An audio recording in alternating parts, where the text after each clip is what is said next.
Excuse me. What in the world are you thinking? Mean Gene, the first thing you need to do is to tell these people to shut up if you want to hear what I gotta say. What up, y'all? It's KMB, the Sexy Ninja, in the place to be for a Paper Saber universe. And we're going to talk about NXT August 29th, 2023. Vic Joseph, Booker T on commentary for the New World Podcast, brother. Showing more tribute to Terry Funk and Bray Wyatt. But we start this off with a steel cage match. The Creed brothers versus the Dyad, Schism on the outside.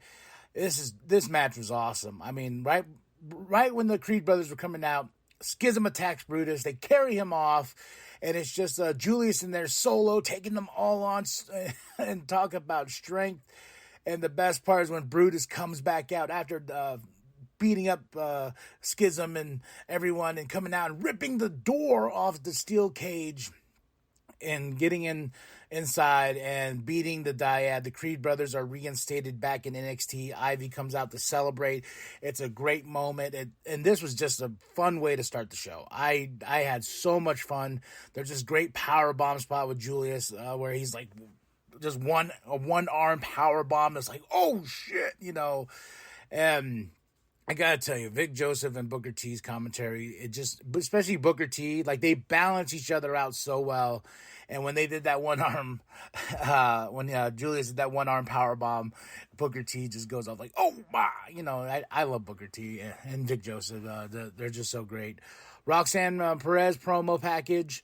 And we got a fatal four-way tonight to see who's going to be the number one contender, to see who will face Tiffany Stratton next week.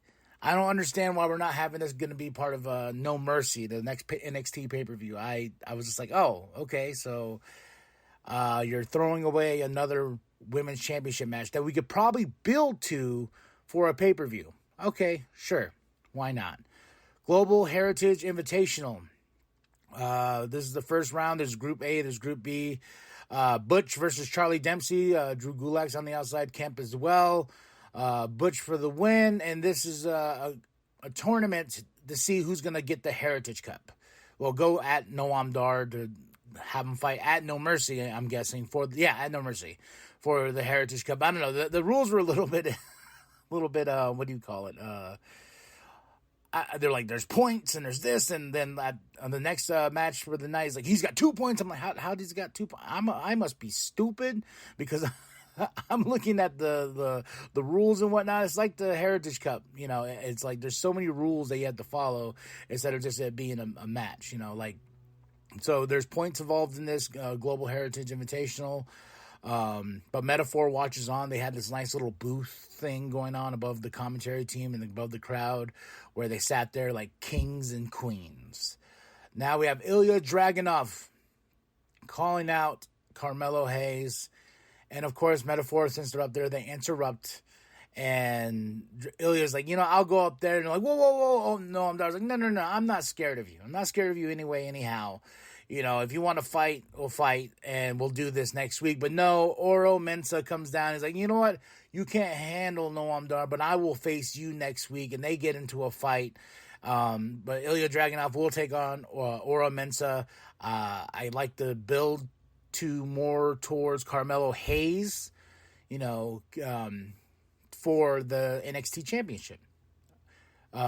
Bray Wyatt tribute, still beautiful as ever, sure tears me up. And man, I heard they showed Becky tell a story after Monday Night Raw, and she goes, he took the time to teach her how to get the table because it was her first tables match at a pay-per-view, and she was the champion.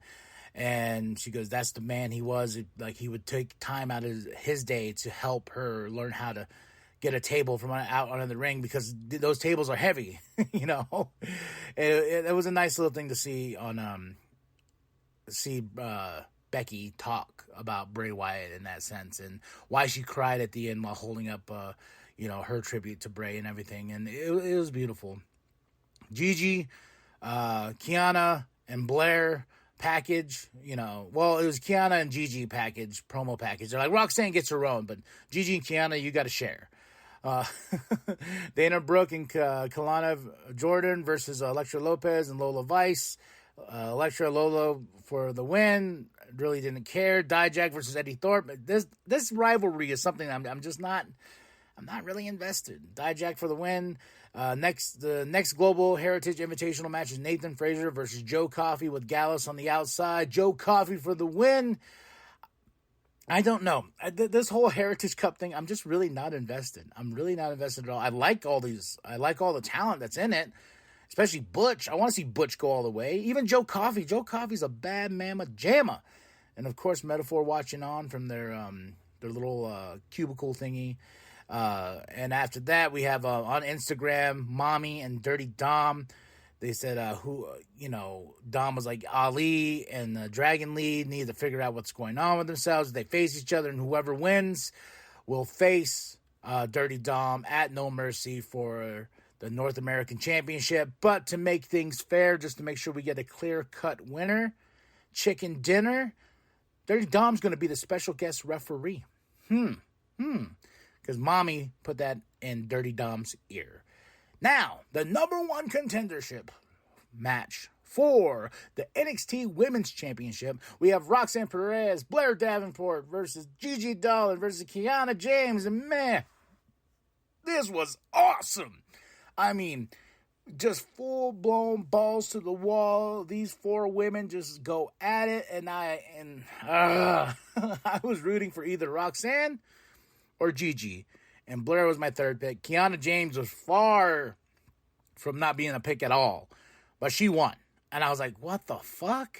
So we're going to have Tiffany Stratton versus Kiana James next week? Okay, now I see why you made this a throwaway match. And Tiffany comes out, of course. But man, I got to say, starting it off with that steel cage match and ending it with this and everything in between, I give this show a solid 3.5 out of 5. Kiana James winning was just like, oh, man, after seeing such a badass match, I was like, I can't wait. And then I was like, oh, okay, that's the finish. I don't know how I feel about that. I don't know how I feel. I don't care for Kiana James, like her character in general, and like I feel like you got Kiana and Tiffany that are going to go at each other, and they're pretty much the same in attitude, if that makes any sense. We shall see. We shall see what happens next week when Tiffany Stratton takes on Kiana James. I just think it should have been Roxanne or Gigi for the win. Even Blair deserves a shot. And that was like heel versus heel. Okay. I guess I can get down with that. I guess. But, yeah. So overall, 3.5 out of 5. Carmelo Hayes is going back. He's backstage and he walks into Shawn's office and says, we need to talk. He didn't even knock. He was about to knock. And he's like, nah, I'm the champ. And he walks out. Walks right on in. All right, y'all. Tell me what you thought of the show. Drop those comments below. Hit that like. Hit that subscribe. Share it with your grandma. Share it with your grandpa. Share it with the bum down at Walmart. I am KMB the Sexy Ninja. Go to ProWrestlingTees.com/New World Podcast. Get yourself that sweet NWP logo created by Penta X. He's got some new music on the way. I'm very excited for all y'all to hear it. I've heard snippets and it sounds fantastic. You can find them on Spotify. Now, remember, the New World Podcast is for life, brother. Who you got your money on? You can't bet against Schism Who you got your in money this on? moment. But if the Creed brothers, specifically Julius, isn't victorious tonight, the Creed's looking for a job. Goes a 1